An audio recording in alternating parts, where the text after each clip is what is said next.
আপনি কি কখনো অনুভব করেছেন আপনি চেষ্টা করছেন, পরিশ্রম করছেন, স্বপ্ন দেখছেন, কিন্তু তবুও যেন কোথাও আটকে আছেন?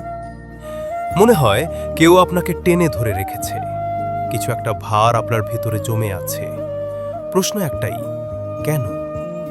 আজ আমরা এমন একটি বাক্য নিয়ে কথা বলবো যা শুনতে খুব সহজ, কিন্তু বুঝতে পারলে আপনার জীবনটাই বদলে যেতে পারে। স্বামী বিবেকানন্দ বলেছেন, উপরে উঠতে গেলে আগে নিজেকে হালকা করো। এই একটি লাইনের ভেতরেই লুকিয়ে আছে জীবনের সবচেয়ে বড় সত্য। আজকের এই ভিডিওটি শুধু শোনার জন্য নয়, আজকের এই ভিডিওটি নিজেকে ভেতর থেকে বদলানোর জন্য। কেন তার কথা আজও প্রাসঙ্গিক? স্বামী বিবেকানন্দ কোনো সাধারণ বক্তা ছিলেন না। তিনি ছিলেন এমন একজন মানুষ যিনি মানুষের ভেতরের শক্তিকে চিনতেন। তিনি জানতেন মানুষের সবচেয়ে বড় সমস্যা বাইরের নয়, সবচেয়ে বড় সমস্যা ভিতরের। আমরা ভাবি আমাদের টাকা কম, আমাদের সুযোগ কম, আমাদের সময় খারাপ। কিন্তু স্বামী বিবেকানন্দ বলতেন, তোমার ভিতরের ভারটাই তোমাকে নিচে নামিয়ে রাখে। তিনি এমন এক সময় এই কথাগুলো বলেছিলেন যখন ভারত হতাশ, মানুষ আত্মবিশ্বাস হারিয়ে ফেলেছিল। আর আজও মানুষ হতাশ, শুধু সময় বদলেছে, সমস্যার রং বদলেছে। উপরে উঠতে গেলে মানে কি? উপরে ওঠা মানে শুধু টাকা নয়, উপরে ওঠা মানে মানসিকভাবে শক্ত হওয়া, আত্মসম্মানে দাঁড়ানো, নিজের সম্ভাবনাকে ছুঁয়ে ফেলা, ভিতরের মানুষটাকে জাগিয়ে তোলা।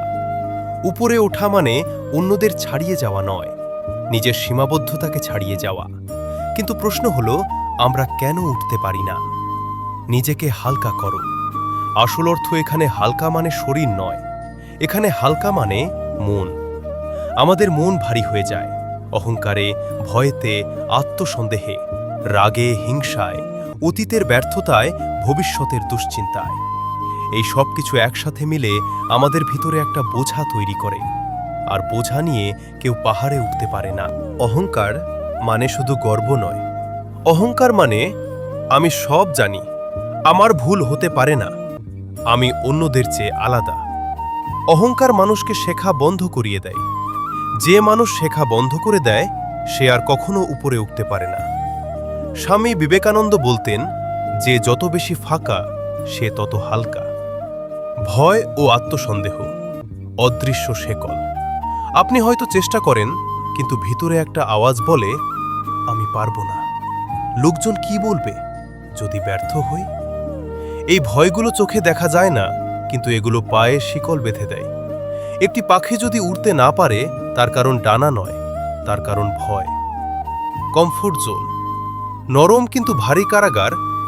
কমফোর্ট জোন খুব আরামদায়ক, কিন্তু এখানেই মানুষ আটকে যায়। আপনি জানেন আরও ভালো করতে পারতেন, কিন্তু চেষ্টা করেন না, কারণ ভয়। এই ভয় আপনাকে ধীরে ধীরে ভারী করে তোলে।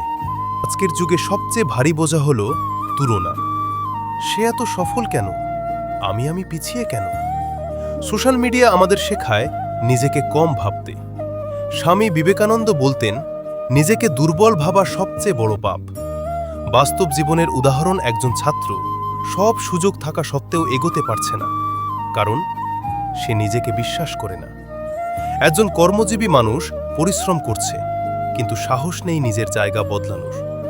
একজন মানুষ ভালোবাসা চায়, কিন্তু অতীতের আঘাত ছাড়তে পারে না।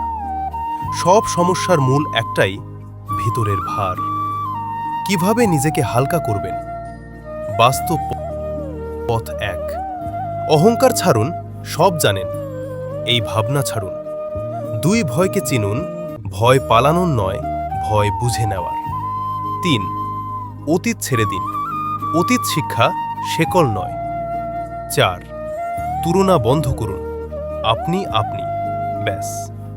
5, প্রতিদিন নিজের সাথে কথা বলুন, নীরবতায় উত্তর লুকিয়ে থাকে। একবার চোখ বন্ধ করুন, ভাবুন আপনি একটি বেলুন, যত বেশি হাওয়া তত বেশি উপরে উঠবেন। কিন্তু আপনি যদি নিজের গায়ে পাথর বেঁধে রাখেন, তাহলে এই পাথরগুলোই হলো ভয়, অহংকার, আত্মসন্দেহ। আজ প্রশ্ন করুন নিজেকে, আমি কোন পাথরটা এখনো ছাড়িনি? এই কথাগুলো কারো জন্য নয়, এই কথাগুলো আপনার জন্য। আপনি যদি আজ নিজেকে হালকা করেন, আগামীকাল আপনিই উপরে উঠবেন। স্বামী বিবেকানন্দ শুধু কথা বলেননি, তিনি পথ দেখিয়েছেন। তিনি বলেছিলেন, নিজেকে ছোট ভাবো না, নিজেকে বোঝা বানিও না। আজ যদি এই ভিডিও আপনাকে একটুও নাড়িয়ে দেয়, লাইক করুন, শেয়ার করুন সেই মানুষটার সাথে যে আজও ভিতরের ভারে আটকে আছে। সাবস্ক্রাইব করুন, কারণ এই চ্যানেলে শুধু কথা নয়, জীবন বদলানোর দিশা দেওয়া হয়। আর কমেন্ট করুন আজ আপনি কোন বোঝাটা নামাবেন, কারণ মনে রাখবেন, উপরে উঠতে গেলে আগে নিজেকে হালকা করতেই হয়।